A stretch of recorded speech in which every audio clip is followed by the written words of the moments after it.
Good evening, everybody. Yeah. Harvest is upon us, isn't it? It is. Feels good. How's it going here in the early running? It's going good, man. I'm combine's hammering down, and the corn is a whole lot better than last year. Which, I've had several people that are like, "Man, what's it looking like out there?" And the farm I'm on is probably the worst farm I have corn on. Like, that farm had been mined to death. It's my farm that I own, and it had been absolutely obliterated. But it's, I don't know, I bet you it's going to average 150 to 160, which is phenomenal for this place. Yeah, it's not a lot of real creek bottom ground on that place. A lot of it is up in the hills. Yeah, a lot of hills. And when you get up, because the yields are they'll be all over the place. And as it drops off into the lower, it'll be, today it was 220, 210. It was lots of 200s. Then you'll get up on top of the hills and it'll fall all the way down to like 100, 110. Yeah. And so, that's what just absolutely smokes your yield. But I don't know. If that's a farm, if it averages 150, then I'm like really happy. Good deal. Especially considering last year my corn averaged 83 bushels across the board. But that's the worst farm I got, so that makes me feel good because it should be uphill from there. That sounds, especially if you anticipate that being some of the worst, that'd be pretty nice. That would be pretty nice, which got something kind of neat to tell, and I won't give too much information, but I got something kind of cool. Just talks about, this is the power of the podcast and everything, and me and you've already talked about it, but got a cool dude that's come out and he's actually started helping us on the farm. He reached out, listens to the show, and just wants to learn how to farm and see how we do things and help out. And so he reached out and I was like, man, yeah, come on out. So he's actually been helping us. And he helped us today. He drove the tractor good. I had him on the old red tractor. Brock kind of showed him how to run the buggy on the 8345, which is a Cadillac, and then they put him in my old red Case 7140, and that's what I radioed to him. I said, well, he ain't quite in the Cadillac no more. And he said, no, but I like this thing, man. It sounds good. It's got the big chrome straight pipe. Yeah, they don't make them sound like they used to. No, they don't. But I was like, man, it's pretty cool. And I won't give a lot of details, but he served the country, and I'd always support that. And so, oh yeah, no, absolutely. Well, that's a common question we get. How do I get in? And we've always said, if you got somebody in your area that doesn't mind you just tagging along, checking things out, before you dive in, head first. Yeah. That's a good way to go about it. I guess you knew, but I was up in Southern Illinois this past weekend. Yeah. And as we were coming home yesterday, I was like, I need to pay attention, which I pay much more attention to what's on the sides of the road than the actual road when I'm driving anyway. Yeah. My wife, she's like, if you're just going to look at other stuff, why don't you let me drive? But you get that honest. Yeah. Your dad, he can be a little terrifying sometimes riding. When we used to all would go to lunch together, we'd be like, all of us would be looking at something out the window, and all of a sudden you'd realize we're like veering into the other lane, and your dad be like, oh, because he was looking just like we were. Yeah. Well, and we were just in Southern Illinois. Carbondale was where we went to, and horse showing. Yeah, horse show for my daughter. It was kind of hilly, and so there was a fair bit of pasture, but I paid attention real close when we were coming back yesterday, and no, they hadn't started to harvest any. Really? Nothing had been harvested, and of course this was just along the highway and the interstate. Yeah. Of course, once we got into Missouri, in the Boot Hill, and before we get back into Tennessee, there was a lot of a lot of corn being shelled. Actually, up in Illinois, they had they had beans that looked like they were going to be ready for the corn, which I know early beans have become kind of the rage the last few years. Well, that's what I feel kind of cool. I'm one of the few guys rolling corn right now. That's what I talked to two guys. One of them was a grain marketer for me, and the other one is seed rep I deal with. And both of them, I was like, man, many people shelling corn yet? And they're like, no, not many people have corn ready yet. And so I just had planted this early enough. But it'll be interesting because this corn, I've got about probably 70 acres to go, and then I'll be caught up to a 20-day gap in my planting. Yeah. Because I was able to plant a good bit, and then it rained and it rained and it rained, and so I literally didn't plant another seed for 20 days. So I'm pretty sure once I finish this next about 70 acres of corn, I'm probably going to have to, I wouldn't be shocked if I don't have to wait a week before I can even start back shelling. Yeah. Well, what are you drinking? I'm having actually Blanton's again. I'm going back with my top shelf, and it's literally on the top shelf. I got some bourbon here, and I got Blanton's right up here. What you having? Water? E.H. Taylor. E.H. Taylor, that's pretty good. Right, yeah. It's a bottle I've had for, I'm bad about when bottle starts getting low, I won't drink it anymore. I just keep, and I bet it's been a year since I've uncorked that bottle, and I've killed it tonight. I was like, there you go. I'm gonna go for it. Well, see, my E.H. Taylor, I got a bottle of it. I've turned it into my infinity bottle, where you just add all the pieces to. You ought to do that. If you keep a lot of the pieces, I just start, every time I have a little piece left, I pour it in that bottle. And I have like you don't filled just them. shake the piece into your glass? Nope. No, because I like a specific amount in my glass. Yeah. So it has to be like that much left in the bottom, and I'll pour it like not enough for a full drink, but like too much to just, I don't know, to just shot or something. But I made me a little infinity bottle out of that. I killed the bottle. It was one of those deals where I poured what I would normally pour, and it was just gonna be just a, like not even a quarter of a drink less. So I just, Are you still no carb in it and everything else? I'm going really, really restricted carbs. I mean, it's hard to do just absolutely no carbs. But I know you said you were going to go vegan after the last episode. Yeah. After your blood work. I'll tell you what, if you're going vegan, you're eating a lot of carbs. That's the tough thing. Like, a lot of foods that are, air quotes, you think of as being healthy are loaded with carbs. Really? Loaded. And that's where I feel like, they try to villainize meat, and we could go down a whole big rabbit hole about how they used to do the food pyramid and like that. They're basically, the bottom of the food pyramid was like bread and pasta. And it's like pretty much everybody nowadays knows that's diabetes waiting to happen. Yeah. Pre-diabetic or not. You're in trouble if you do that. But of course, I fully believe that the food industry and the lobbyists, got to, all the FDA and whoever makes those recommendations. Like fruit, you can't not eat fruit if you're trying to cut carbs. That sounds terrible. A lot of vegetables you have to watch out for. Green leafy vegetables are good. Could you eat cantaloupe? I don't know. I'd have to look it up, and no, I'm certain. Oh man, that makes me sad. I've been picking some cantaloupe. I actually did have some of that come on in. Well, yeah, we had some cantaloupe earlier. Hey, before we get too deep, we can't forget, y'all need to go check out agzaga.com. Yep. I went to put on my new, my auto shut off fuel, whatever nozzle today. Dang it, I got to go buy an adapter.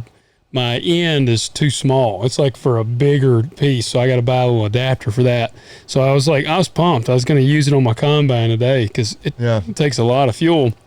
So I was like, man, I'm going to get to use my brand new bad to the bone nozzle. Not yet, but soon. Yeah, it's just a bigger line. Yeah, I just got to get an adapter. But agzaga.com, I have been using my pen. It's held up to some abuse already. Use the code TALKDIRT. Yep, all one word, all caps. I just finished editing the YouTube video tonight, which we're recording a little early this week. So by the time this comes out, my YouTube video will already be out. But on Hurricane Creek Farms, putting my new toolbox that I got from them. I guess I got that toolbox in last week. Yeah, got all the tools, and I hadn't really figured out exactly where I wanted on the truck yet. But a lot of good stuff. I find myself just browsing around the websites, and I was thinking oh gosh, they've got that, Yeah. And maybe I don't need one of those right now, but I know I will at some point, and that's where I'm going to go to get it from. But yeah, check out agzaga.com. All kinds of good stuff. Before we get too deep, too, I got two or three things. Two things. First up, everybody's curious about the giveaway. So what I got to thinking, this episode is actually going to be number 99. So I said, well, we will start the entry on the 100th episode. I was like, that's easy. I like to stick to the old phrase of KISS, keep it simple, stupid. So on the 100th episode, not this episode, but the next, the giveaway will open. We're going to run this for like 3 weeks. Give people plenty of time. Plenty of time to go online. Go. The entry form will be on the website. On our website. If I set this up right, then as soon as you go to our website, a thing should pop up and tell you like, hey, talkdirtpodcast.com. Yep. There's a link in the show notes. If you're watching on YouTube, there's a link in the description. Like there's links everywhere. You get to come. For those that maybe are new to the show and you've missed what's going on, we are going to pay the travels for one of you to come be on the show with us in person here in studio. We've got swag. We got hats. We got koozies. We just got the koozies in. We got stickers. Yeah. And also, I'm going to get us a few other people are going to be throwing in some stuff. So it's going to be a bad to the bone swag pack. Yeah. So, and those aren't crappy koozies. Like, we didn't. Oh, no, they are. I believe it's, that's leather. I have many leather bound koozies. Does your apartment smell of rich mahogany? I actually have one leather bound koozie. It's this one. Do people know you? Are you kind of a big deal? A few people know me, yeah. Kind of a big deal. So if I can set that up right, it's supposed to be pretty simple. So yeah. Well, and the koozie reminds me, like a couple of weeks ago, my wife was like going through like some of our cabinet stuff, and we had just God knows how many koozies. I bet it was 100. Really? And she was like, let's go through these and get rid of some of them. And I was like, yeah, you're probably right. Oh man, that hurts my feelings to hear. Well, I mean, we got some that I'm just never going to use, and some that were like, crappy. Yeah, or just worn out, or like maybe brands I really didn't even like. Or whatever. Yeah, like your Hillary for president one. I'm with her. Yeah, I'm with her. There you go. Yeah. Because you go to a farm show, every booth they're giving away a hat. Well, it's the same shit we're giving away hats and but our stuff's good. Yeah, ours is better. Yeah. Yeah, you won't want to throw ours away. We didn't get cheap hats. We ain't got cheap koozies. Yeah, if you throw ours away, you're a bougie bastard. But I was going through them, and I'm like, well, she's like, which ones, do we not want anymore? I was like, well, like this one's neat, or this one's unique, or, this company doesn't even exist anymore. Maybe that'd be a cool one to keep, Yeah. But then, a lot of people, I'm almost certain, I was having to think, my wife and I included, like at our wedding, had almost like, whatever, and the date. And so I went through and it was like all the people who are now divorced. That had koozies. Throw all these away. Yeah. Those. But that was kind of sad. I was like, oh yeah, they're not together anymore. And they're not I wonder if they anymore. still use the koozies. I don't know. That'd be kind of funny. And to me, it's almost like, well, are these like vintage? Like, there's the, whenever you'll have the newspaper headlines that are printed too early, and the headline, now that's like a collector's item, in the Smithsonian or something. You almost like that. need to keep that for the person, like you could show the dude like 10 years from now. Be like, hey, remember when you got married and divorced? I still got the koozie. Hey, life is so much better now, isn't it? You're not having to deal with her anymore. But yeah, I was like, oh man. Well, go check that out on the 100th episode. It'll be on our website, and enter. And again, I don't know if there will be a way for you to do multiple entries. We're using a website that does this giveaway thing, and so that keeps it fair for everybody. Yeah, everybody gets one entry. I think that'd be the best way to do it. It'll be up a week from now. A week from when this podcast drops. Of course, being 99th, it'll be our 100th. That's when it'll be available. So we'll remind you again next week. Yes. And, dude, we're approaching my favorite season. And we're getting close to the Halloween time. Pumpkin spice latte season? Pumpkin spice latte, yes. Basic white chick or white girl, whatever they say. But yeah, either one. I think it'll work. Dude, Halloween is approaching. So we're going to have our annual Halloween episodes. Yeah. What to think? I know obviously we did, we did like some of the haunted farm stuff last year. Yeah, and we did not talk about the baddest one of all, and that's got to be the cream of the crop this year. Okay. I think we can. That's right. We hit on. We watched that special on all the Cattle mutilations and the aliens and some of the paranormal. See, stuff. how did we talk about that, and we did not talk about the king of all of them, the Skinwalker Ranch? Have you heard of that? Like, it sounds familiar, but I'm not. Well, there's y'all's teaser for Halloween time. Is it a movie? No, this is a real place. It's in Utah, and it is like the most paranormal UFO place basically on the planet. And it's a 500-acre ranch. Are we gonna do a remote from there? And we need to go, but you can't, like, you're not even allowed to dig. Like, if you dig on the ground, like, basically, I think everybody that, like, has dug a hole in the ground, like, dies or gets violently ill afterwards. And there's been, like, all kinds of cattle just vanish off of this place, and dogs melted into gelatin. Like, it's, like, wild, man. I don't know. I'm a skeptic until I... Well, this is this one, man, and this one has been so investigated. So is there like a documentary we can watch? There's all kinds of documentaries. Okay. I've been listening, and I'll send you some podcasts. I've been listening to a 3-part series on it today. So I'm like, man, how did we not talk about this last year? Okay, so yeah, there's a Halloween special, little teaser. So, yeah, that might be the #1 episode of them. But you got anything? We got some questions, too, today to answer. Yeah, no, I was just interested in how harvest kind of started out for you guys. Yeah, I know you don't want to see it, but man, we need it to rain. It's supposed to rain tomorrow. There's a chance. Yeah, I know there's a chance. See, I still got to get some fertilizer spread, but I'm not off until the day after tomorrow. And then after that, there's no rain. Yeah. So I'm like, I can't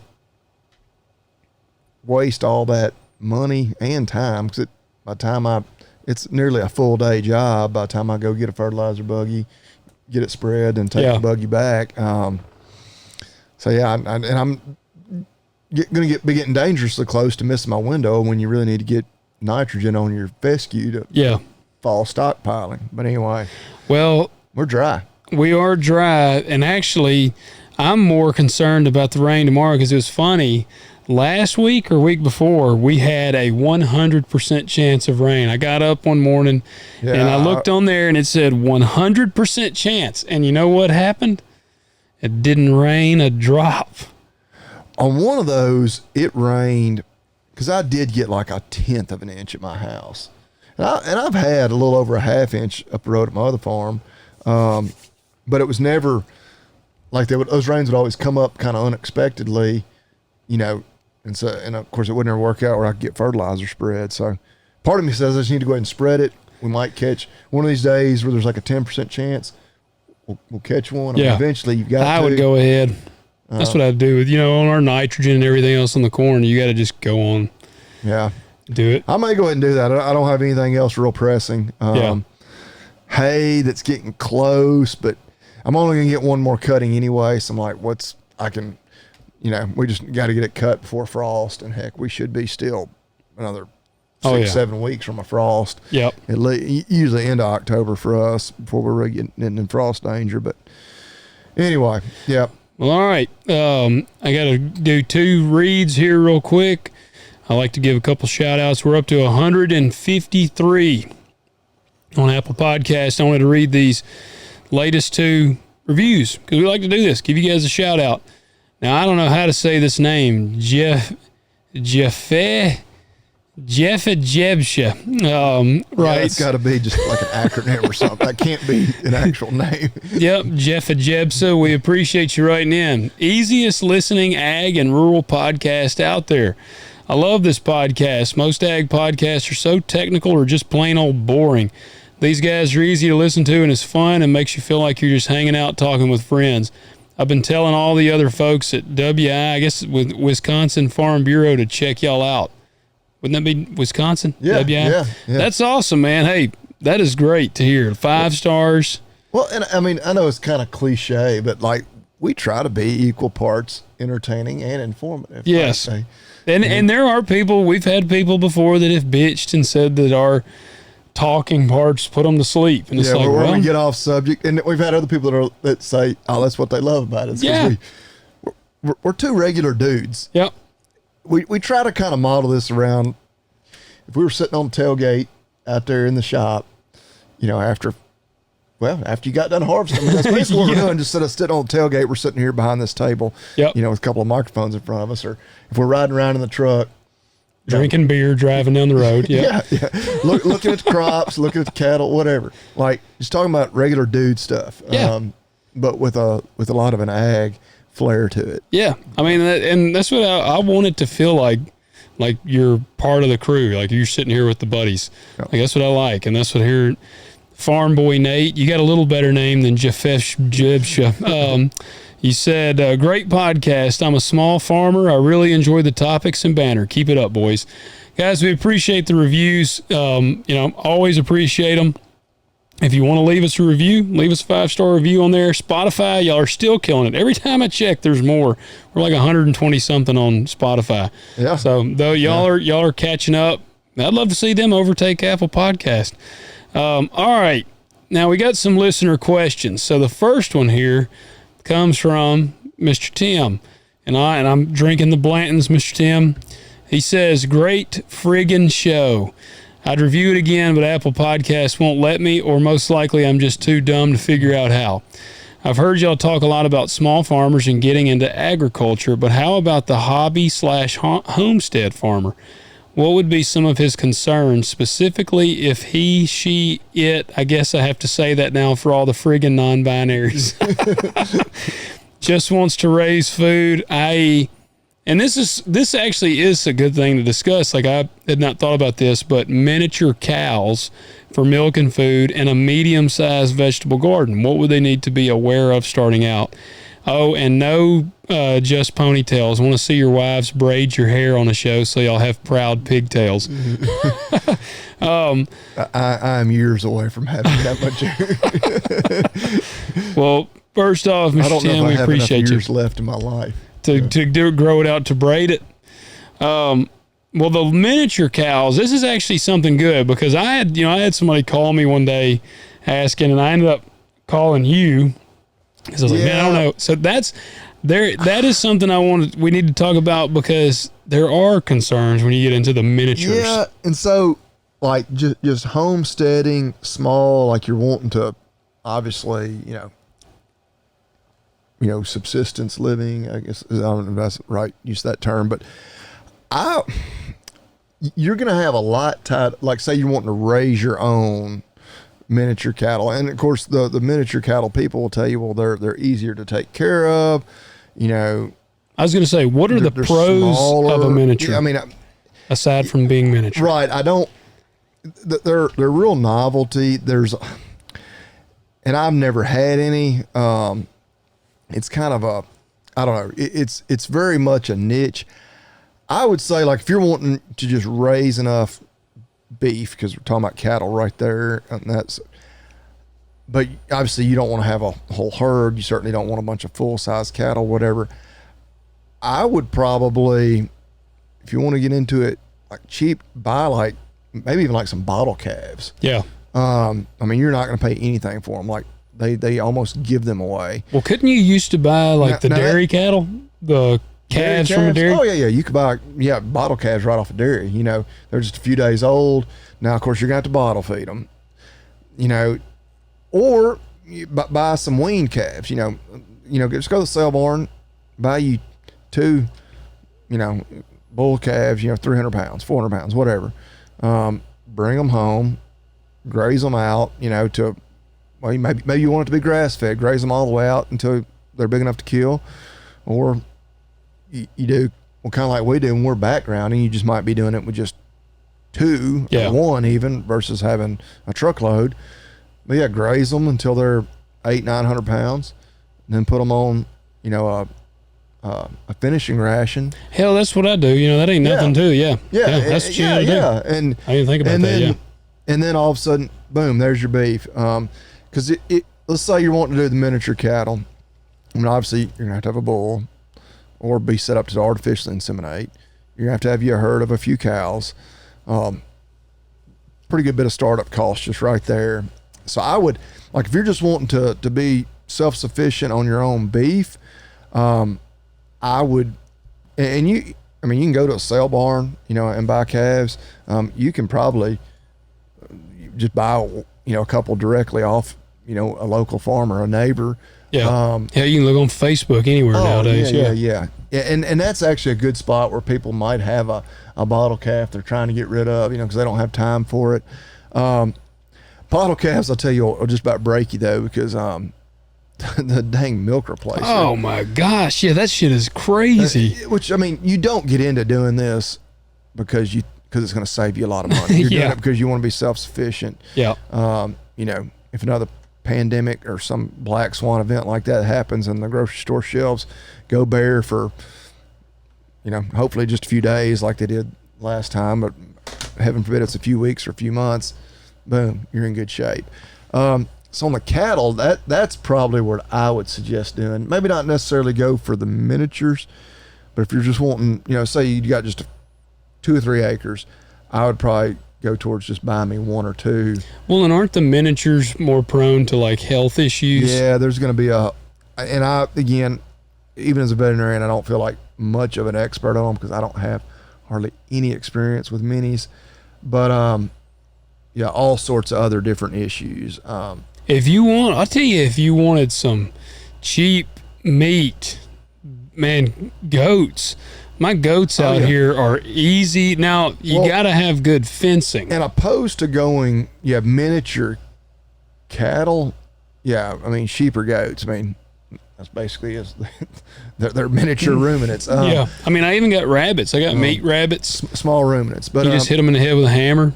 Yeah. And then you eat them. Well, and the sheep and goat thing, I don't know. I'm not a huge fan of I don't know. I have never eaten goat. I've eaten lamb and I didn't like it. So I like lamb chops now. You ever had goat chops? I don't. This is probably pretty embarrassing to say. I can't say for certain that I've ever eaten goat. I've eaten a whole lot of deer. Yeah. And I don't think they're too much different than that. That's true. They smell the same. Yeah, that is true. Well, yeah, I got goats are pretty easy, and they got a lot of personality. They're funny little animals, but they are smaller. Mine are gonna eat themselves to death. The problem with them is just, again, like you said, you got to be prepared to spend money. Even my goats, they eat a lot of hay. Well, and meat chickens. That's. Most people with these backyard chickens are doing, laying hens, but I messed with some meat chickens very limited basis. One year when I was ordering a bunch of the mail order stuff, but those things are incredible how they grow. It's can't they insane. grow too fast? Can't they grow folks? Some of the instructions I got with mine were, you cannot, where you're just, your standard breeds for just laying hens. You just pretty much leave food in front of them, free choice food. You cannot do that with some of those, hybrids that are grown or bred just to grow because they'll grow so fast. Yeah, they'll eat themselves to death. Well, they're like their legs can't support the body weight. They grow so fast. But it's amazing. Sounds like some people. That's around. one of the challenges of the beef industry. From the time one of our animals hits the ground, you're looking at 18 months to 2 years until you've got a steak on your plate. Yeah. Well, those chickens, it's like weeks, and you've got a chicken ready to be slaughtered, and obviously, from the time an egg is fertilized, which I don't even know what that is, and I should as a veterinarian, from the time of starting at just a rooster and a hen till you've got baby chicks, and then you got a chicken breast on your plate is incredibly short. Yeah, compared to you're like 2.5 years on a cow. 2.5, maybe 3 years. That is serious consideration, and I laugh about the meat rabbits, but I do have rabbits, and these are meat rabbits. I have not killed one yet to eat, but we got 2 boys that are kind of on the chopping block. We'll do that whenever our guest is here. That's what your guest gets to do. We're gonna have the guest go out and get a hammer. I got a hammer in here. We'll let you bash one of the rabbits in the head, and we'll cook it. We'll have a rabbit roasting. Yep, live on the show. But those things probably get censored on YouTube. Yeah, they grow super fast. Yeah. And they, you know, I mean, the old joke was, you know, you cracking and breeding like rabbits, and they do. They are, I think it's like a 21-day cycle. Like, yeah, it's crazy. But that would be, on the meat side. But if I was going to do beef, I would buy some weaned calves. It's probably the easiest way. You know, you buy them at, we buy calves even closer to 600 pounds. We'll graze them all summer up to about 850 to 900. Yeah.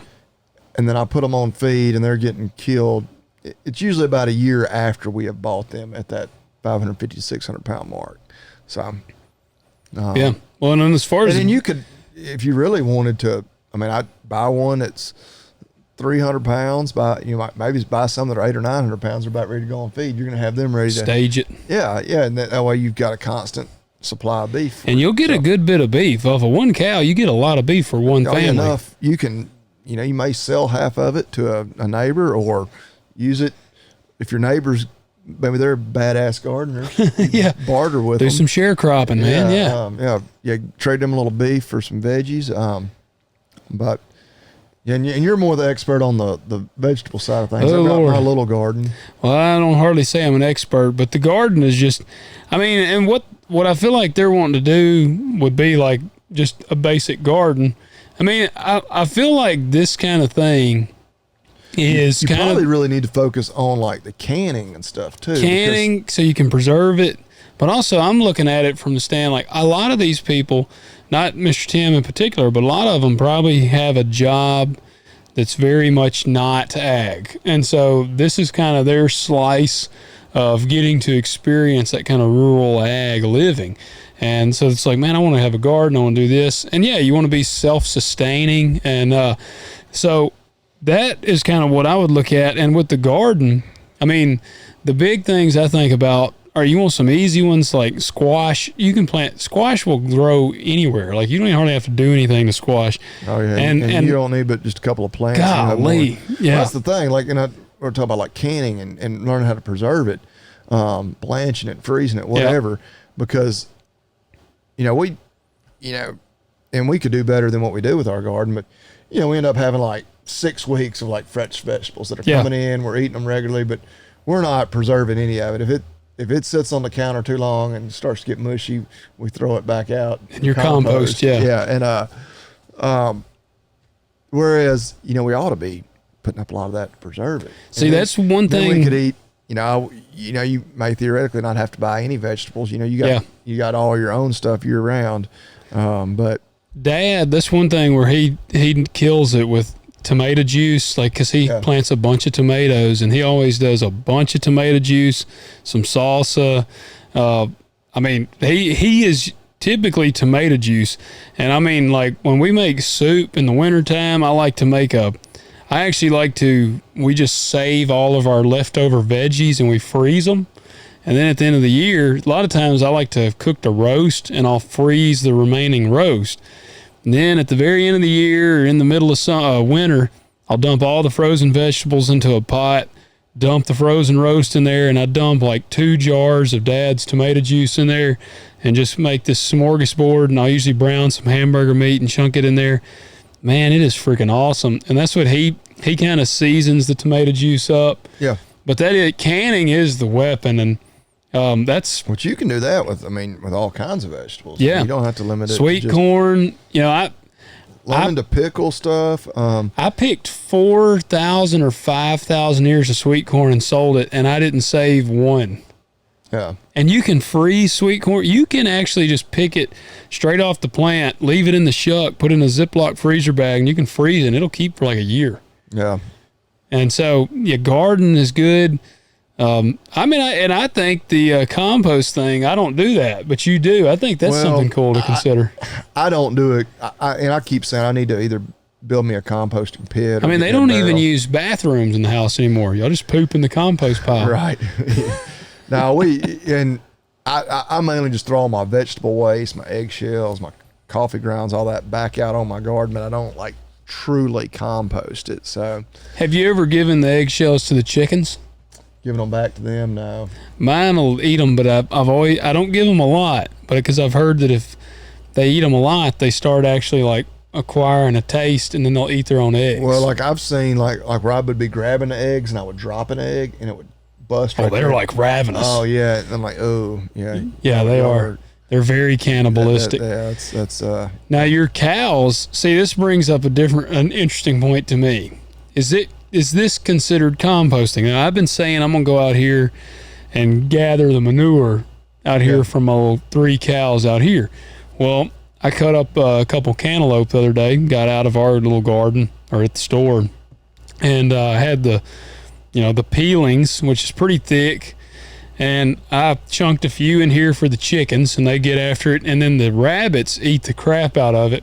Yeah. Put them in there. Well, my dang fat mom cow, well, she's not a mama cow, but my fat cow over here, Annabelle, she was just mooing her head off at me from behind the fence. So I walked over there and I was like, you ain't gonna eat this. And I handed like a peeling of cantaloupe, and she devoured it. So I just stood there. She ate like 8 slices of this peeling. Yeah. She was just tearing it up. Now that, to me, I almost consider that a form of composting. Well, yeah, because then she's going to turn it into manure. Yeah. Yeah. Oh, yeah. No, absolutely. So animals are very recycle friendly. Well, right. Well, and that's, I could even call that like upcycling. Yeah. Because you're turning that waste into beef, essentially. And then, some beef and some waste, in her manure. But that's my whole thing. Like the hippie in me is like, just keep it out of the landfill. Keep it out of the garbage bag. Like, and in times in the past, I would just go throw vegetable waste like out in the pasture. Just let it can. We do that some too. Yeah. Just back into the ground. Kind of thing. But cows love pumpkins. Oh yeah. Man, they would tear up pumpkins. When we throw old pumpkins over and they bust open, man, the cows will tear it up. Yep. Yeah. Chickens love that stuff too. Yeah. Let me see here. All right. I think we covered that pretty good. Oh, what do we need to be aware of on the gardens? Bugs. Man, bugs. Freaking squash bugs. They'll get on, which that's the same thing. They get on your pumpkin. Oh, man. I think that's what caused me a lot of problem this year. I don't know that we're going to have hardly any pumpkins. I planted like a ton of pumpkins. I don't know that we're going to have any. And I think it was due to the bugs. Yeah, and I sprayed them, but you got to really spray them, be on top of them. Keep spraying them. Yeah, and by the time you have bugs, it's almost too late. Yep. All right. So here we'll go to the next question. First off, thank you, Mr. Tim. And for anybody watching, listening, talkdirtpodcast.com contact page, submit your question on there preferably. If you've been a long time watcher, listener of the show, and you were like, man, I messaged these guys a question 6 months ago. If we never answered it, send it again, but send it on our website because I can keep up with the emails a lot better. I'll be honest, I get scattered around too much if I got them all over the place. We enjoy people reaching out to us elsewhere. Yes. Commenting on YouTube, message us on Instagram, but he's right. It is easier for those messages to kind of get lost in the fray because. And we want you to reach out to us and tell us, what a great job you think we're doing on all of the other stuff, or if you think we're idiots, but how handsome we are. That's right. Those sorts of things. How much you want Bobby Lee to grow a skullet. All right, so Chase Smith writes in. He said, thanks for answering my question last week. Here's some more specifics on what we're planning on running to help better answer my question. All right, see, I already like that, man. We like the extra details. As much as I would love to do cow-calf, if my wife saw a calf, I can relate here. If my wife saw a calf hit the ground on our farm, it would get a name and die of old age on our place. So I'm planning on getting 4 to 5 weaned calves and raising them up to processing. As far as for the size and breed, let's use Angus for the scenario. And what kind of horses? We'd like to have 2 quarter horses. Thanks again. Let's see. I probably need to look up the last email so we can remember the exact scenario, unless you remember offhand. I remember. Here it is. The general question, because I remember. Yeah, he said after setting aside, they've got 17.5 acre farm in Somerville. That's right. Yeah. Yeah. Yeah. It says with the amount of property we have, how many head could we raise along with the horses? So first off, don't get horses. All right, now Bobby, you go ahead. If you're gonna say 17 acres, say you're going to have 12 acres of actual grass pasture, and you're going to have 2 horses. I'd probably start out that first year, I'd go super conservative, like maybe 2 or 3 steers. So you're saying the 4 to 5 wean calves would be too much? Maybe not, but that first year, I mean, it depends on, if this is just super productive ground, it's all open ground and good grass.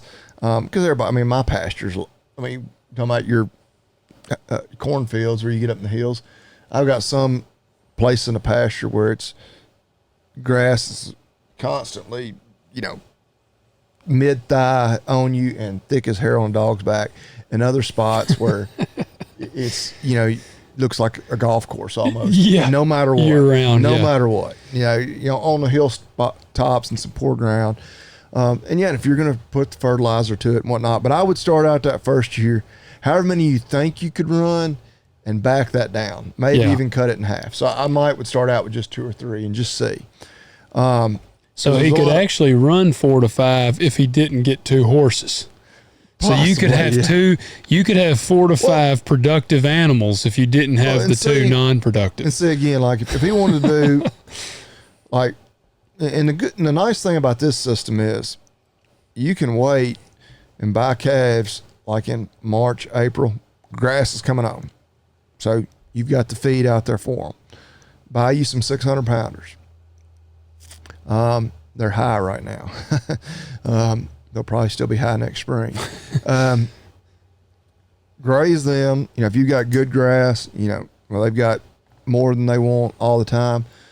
They're going to be 900 pounds by the time you get to Thanksgiving, roughly, where grass is playing out. Well, now you're ready to put them on feed anyway, so you're still not having to really buy any hay because you're about to put them on some type of a finishing ration, which you can buy just sack feed from a co-op that is already a finishing ration. Well, let me ask you. You're going to feed them for 3 or 4 months, and then they're ready to slaughter.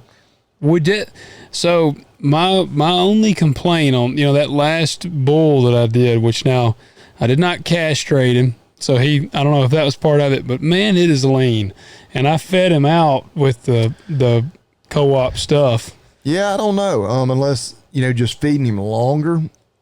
Because he was like 1,300 something pounds, I think. And yeah, I don't use just a total mixed ration. I take my corn, or like corn I get from you or from our dads, and and then I mix it, which I've said on here before numerous times. I can share it's a PDF file of the exact feeding plan I use. It's whole shell corn and protein supplement, which I do feed a pelleted feed from Tennessee Farmers Co-op that is it's tender lean. It's like 41% protein, something like that. And I usually add a little soybean meal to it. Dang, where do you get that?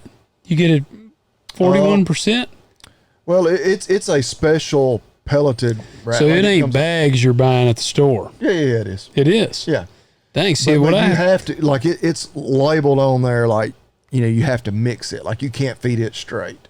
Like, it is for mixing pretty much with corn. Okay. Because I think the beef builder I used, it's like 12 or 16% protein. See, and that's about right, because that's probably what my total ration comes out to. By the time you've mixed it all up. Because I'm feeding them like, and again, I hadn't done it in a few months, but they're getting like, well, usually about 2% of their body weight. So in corn is, I think, roughly, so say 1,000 pounds, that's 20 pounds of corn, and they're getting, I think it's 1.5 pounds of that. So it's relatively small amount of that real high protein.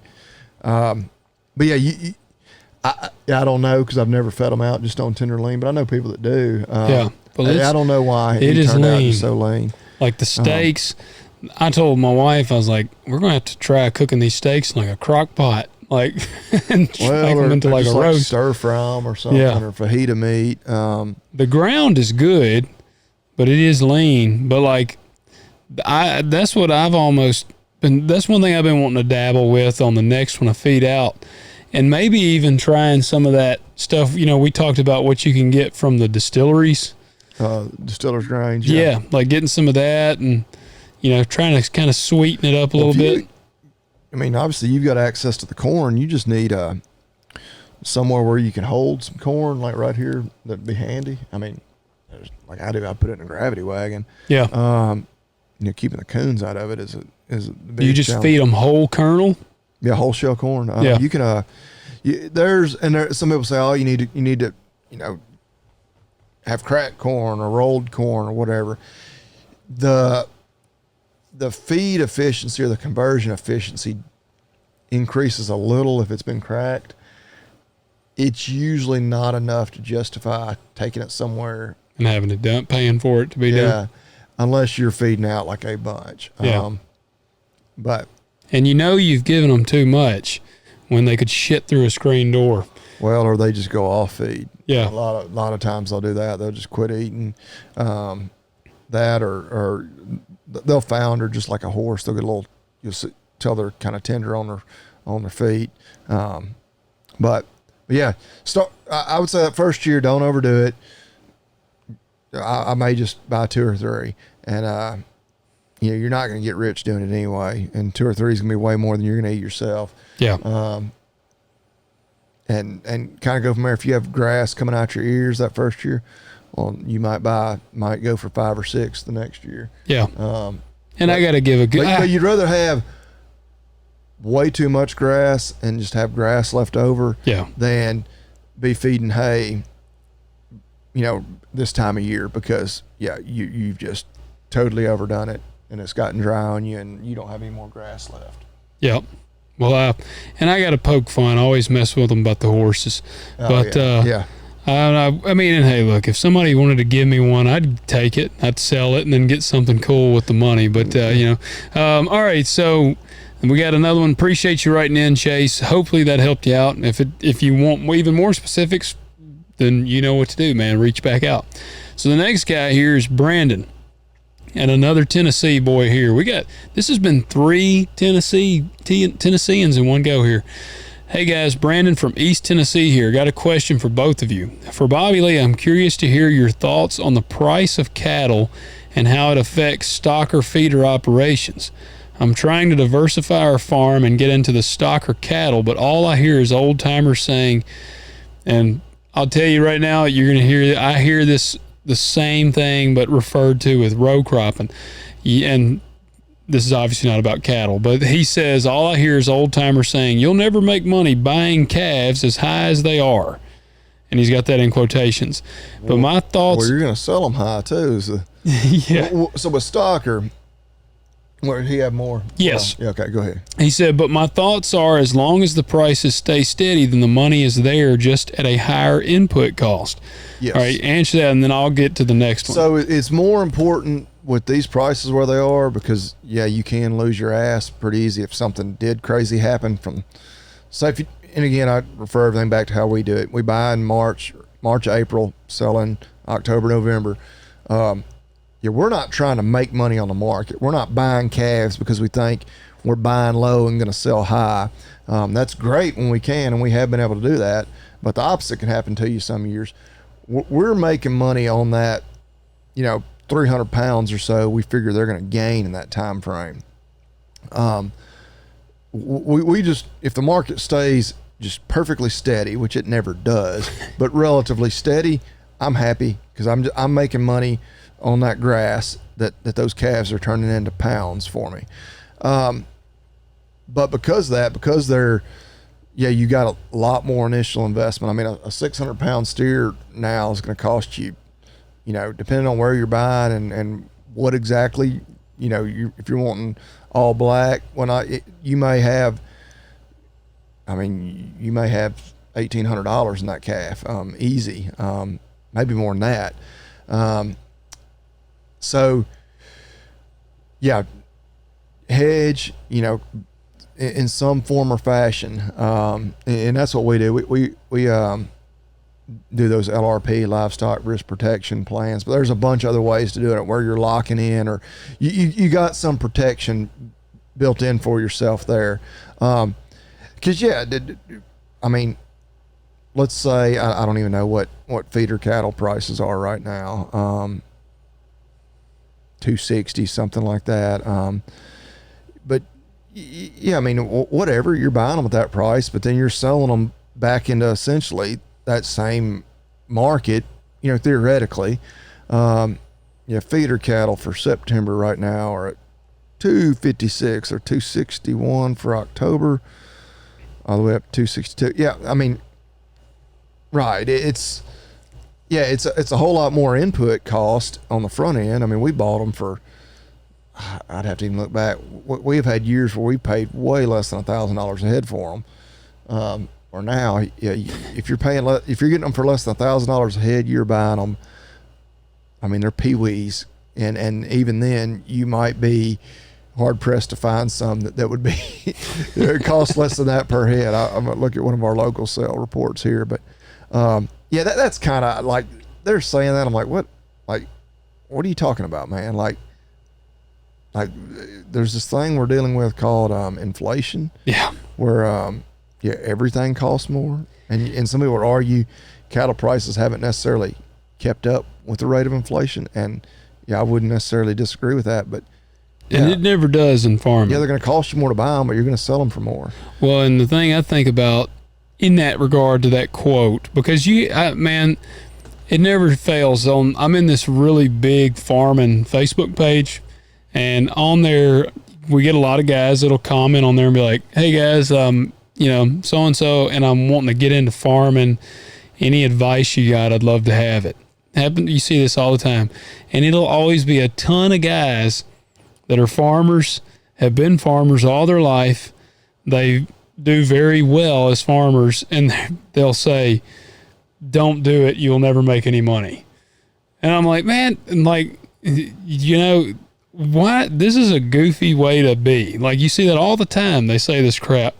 And I'm like, well, I don't know what you guys are doing wrong, because I do pretty darn good. Like, in a good year, I've had bad years where, I'm like, skinning by, but it's like, shit, I make a pretty good living. So I can see some people arguing that, like, man, you work a lot of hours. But this is something, I adhere to the old thing of like, what would you do if money wasn't an option? And if you would want to be farming and working outside, then that's kind of how I look at it. And if I figured out my hourly rate, maybe, but like in the grand scheme of things, I'm doing pretty well. And so that just always drives me crazy when people say that. Yeah, I'm just looking here. I mean, and this might have been a full load, and so they might have even got a premium, but these guys, this is one market and all in the same day, but you could buy 577 pound calves and 267, you're paying about $1,540, $1,550 for those. If you're selling, it was 58 head at 853 that brought 246.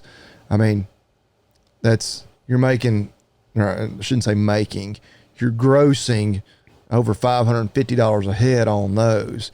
So, I mean, you're buying really expensive calves and then you're selling really expensive calves. Yeah. So, the big thing there is just having some sort of protection for yourself, be hedged in some way, because otherwise you're holding your breath from spring until you sell them in the fall, praying, please God, don't let there be some random ass fire at a plant, at a Tyson plant in the middle of Kansas that crashes the market ridiculously and for no good reason. Yeah. Or some damn global pandemic or some bullshit like that comes out of nowhere. It has nothing to do with any fundamentals of the cattle market. Nothing you could have predicted, but just out of nowhere, just zaps the market. Yeah. Well, there you go. Well, on the other part, he says, now for Logan, we raise corn to chop for silage, a new thing we're trying the last couple of years. What will help get more tonnage out of corn versus bushels per acre? Obviously, variety has a lot to do with this. Thanks, guys. Love the podcast, and sorry for the long question. Man, it's getting way out of my wheelhouse when we get to silage. I couldn't even tell you where the closest silage being chopped around here. Yeah, you don't see that in our area. And honestly, we have no dairies is one thing. Yeah. And I would say variety is probably the biggest thing, because I know decalb. I'm a pretty big fan of decalb corn, and they have some silage varieties, and silage is big in certain parts of the country. Yeah, and I would actually say, again, I don't know, because I don't know shit about silage, literally. But population is probably something to play with. That's something that I'm going to play with on my corn and beans next year. On my corn, I think I said on here, I'm going to do some skip row. I'm going to do twin, skip,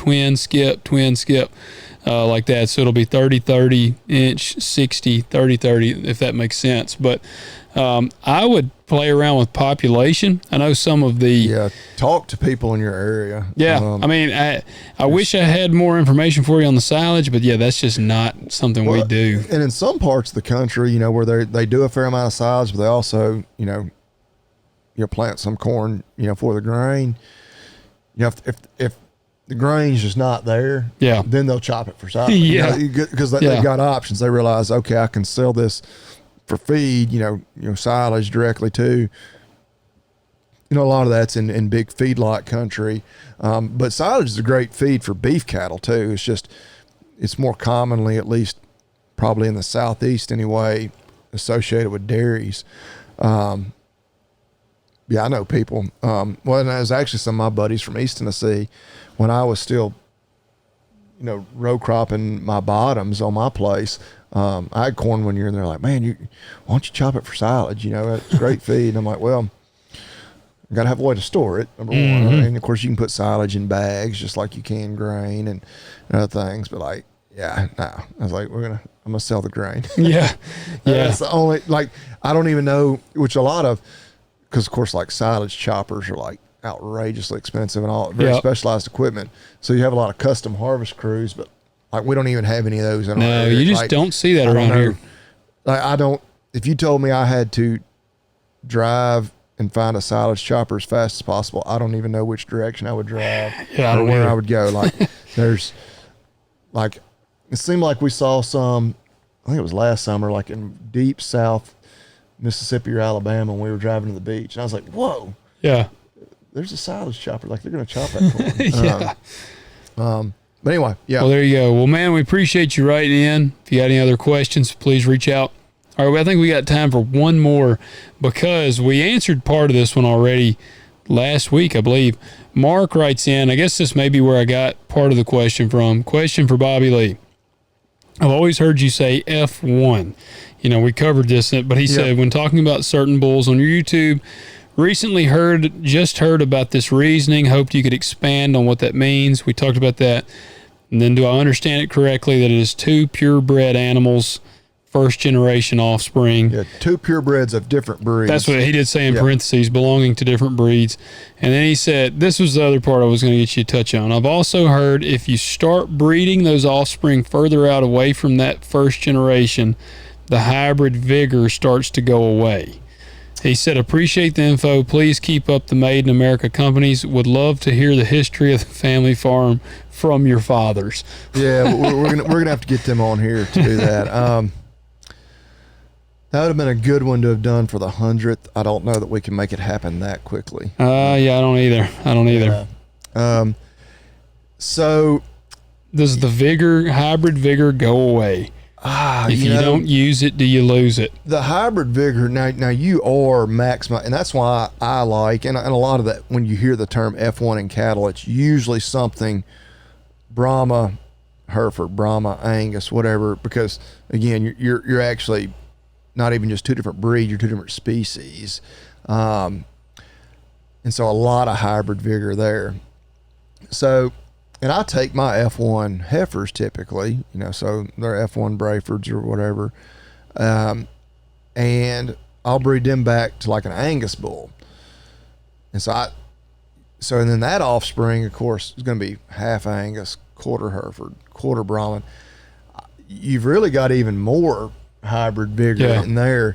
Now, the more, and I guess by being a purebred in general, they're to some degree inbred. You just got a smaller gene pool there. So I don't know. You need to tell the Angus guys that toot their own horn, they're like, purebred Angus, be like, well, you got a bunch of inbred cows. Well, right, it's true. You're gonna, unless you're selling like registered animals, like saying just completely purebred. Like if I had a herd of just nothing but Angus cows, like I woke up tomorrow and somebody had given me 100 registered Angus, or I wouldn't say registered, but purebred Angus, because if they're registered, you could argue, well, you can put a registered bull on there, you can be in seed stock. I'd put a Hereford bull on them. You're going to have black, white face calves, a bunch of baldies, very good hybrid vigor, bring very good money. You know, you want to keep the females for replacements, keep the top end of them, fantastic. Your bull calves, you know, cut them, you know, send them to sale barn as baldy steers, great money. So yeah, no, I definitely, if you're not like a seed stock, you know, you're raising animals, you know, that are registered or purebred to be sold, you know, you're keeping your bulls and growing them out until they're 2 years old and selling them for somebody else's herd bulls. No, hybrid vigor is the way to go. A commercial cattleman, you want that hybrid vigor. You need the black hair. You do, if you're selling them through a sale barn especially. But I want my cow herd to be really diverse and then breed them to black bulls typically, or vice versa, because black is the dominant, you know, gene when it comes to hair color. Well, there you go. Well, Mark, appreciate you writing in. We got a couple more, but we are just out of time. So, guys, we will get to the next week. And ask that you please, if you got any questions for us, please write in, email, talkdirtpodcast.com, and contact us page. And like I said, not this episode, the next episode that drops will be when the giveaway begins, and you need to go to our website and sign up. So episode 100 is when that's going to start, and we are going to wear you guys out about it for 3 weeks, and then you've missed your window of opportunity. So, yeah, you got it tonight? Words. Made in America. Yeah, I've got one. And actually, it was another one that I'm like, man, I cannot believe we have not done them. Versacary. Okay, yeah, what is that Versacary? I've heard of that. Holsters. Okay. All made in the USA. And I've got several of their holsters because I've got several different model handguns I like to carry, you know, from time to time. But I had purchased a new handgun here recently, and so then of course I had to go buy holsters and everything, and I went back with Versacary, and I was like, yeah, you know, and I know obviously, well, I think I mentioned a few weeks ago, we're heavy on the pocket weapons, knives, guns, and firearm apparel. We're your typical Southern dudes here. Well, and a lot of that stuff is, as old Biden would say, those two words, made in America. Yeah. That is they are about as America as you get. Yeah, Versacary. Well, just like it sounds, V-E-R. What'd you get? Inside the waistband, open carry? What are you doing? So I got inside the waistband. I actually got two different inside the waistband. Appendix? Gonna shoot your tip of your dick off? Well, I mean, it's inside the waistband. You can carry it wherever. Now, I will say that's usually where I like to carry. Have you ever tried 3 o'clock? 3 o'clock. So I gotta think about what a clock looks like. Oh, right there, yeah, inside the waistband. Yeah. I have not.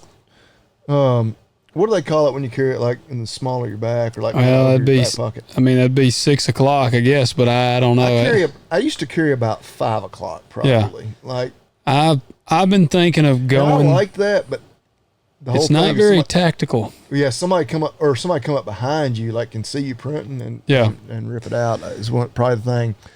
Yeah, or like when people are like hugging you or anything, like when your appendix. I mean, unless somebody's trying to really get personal with you, they ain't gonna touch your gun. But yeah, it was kind of the small of your back. That I was always self-conscious that, like, you know, I was like, oh yeah, they just definitely grabbed my handgun. Well, if you got does it have good retention? Oh yeah, like I'm not worried about somebody like grabbing it off of me, but when I'm concealed, I don't want anybody to know I'm carrying.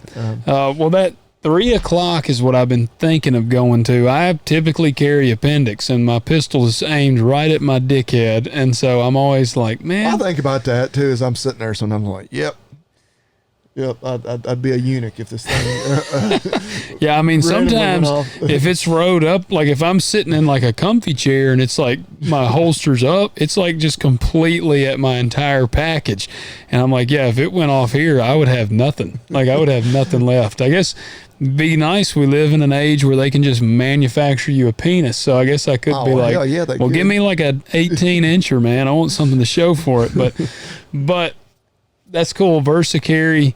Now I've been wanting to try 3 o'clock. I'll have to look and see. I'm sure they got some 3 o'clocks or you can move, but I know Bill Rapier, he carries 3 o'clock. 3 o'clock inside the waistband. Yep. And also, even if you adjust, joking aside, it can point at your femoral artery. Oh yeah. No, that's the much more dangerous thing. Yeah.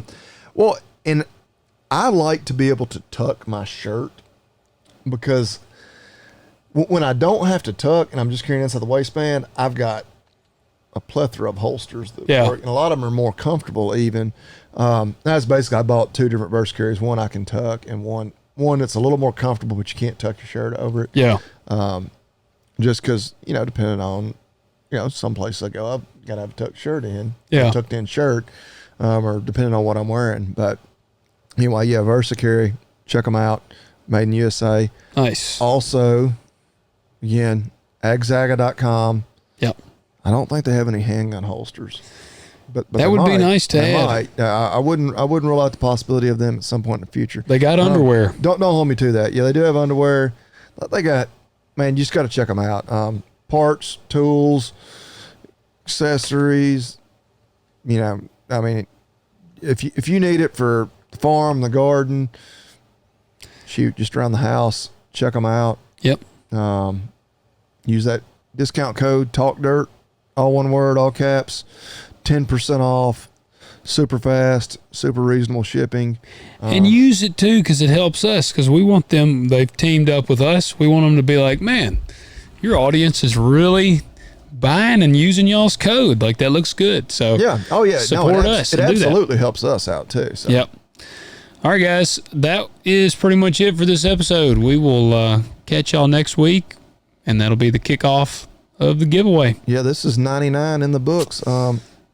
Talk to y'all next week. We got 99 problems, but the next podcast episode ain't one. That's right. That's right. We'll leave it at that. Talk to y'all next week.